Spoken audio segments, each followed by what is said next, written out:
বিসমিল্লাহির রহমানির রহিম। আপনি কি ভিটিলিগোতে আক্রান্ত? সেতী রোগে আক্রান্ত? আপনি সেতী রোগ কেন হয় এই কারণটা কি জানেন? যদি আপনি মূল কারণই না জানেন, তাহলে এই সেতী রোগ থেকে আপনি মুক্তি পাবেন কিভাবে? যদি সেতী রোগ কেন হয় এই কারণটা জানতে চান, তাহলে এই ভিডিওটা শেষ পর্যন্ত দেখুন। আসসালামু আলাইকুম এভরিওয়ান। আমি ডাক্তার সাইদুর রহমান। আমার হোমিওপ্যাথি ২০ বছরের ক্লিনিক্যাল এক্সপেরিয়েন্স থেকে আজকে আপনাদেরকে জানাবো সেতী রোগ হওয়ার কারণগুলি কি? নাম্বার 1, রোগ প্রতিরোধ ক্ষমতা কমে যাওয়া। Number 2, iron deficiency.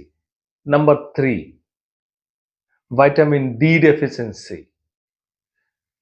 Number 4, copper deficiency. Number 5, stress, দুশ্চিন্তা। এই কারণগুলি যদি আপনার মধ্যে থাকে, এই কারণেই আপনার এই সেতী রোগ হয়েছে বা আপনি সেতী রোগে আক্রান্ত হয়েছেন। আর সেতী রোগের কারণ নিয়ে বিস্তারিত ক্রিস্টাল ক্লিয়ার ধারণা যদি চান, আই বাটনে লিংক দেওয়া আছে। ভিডিওটা দেখে আসলে আপনি ক্রিস্টাল ক্লিয়ার ধারণা পেয়ে যাবেন।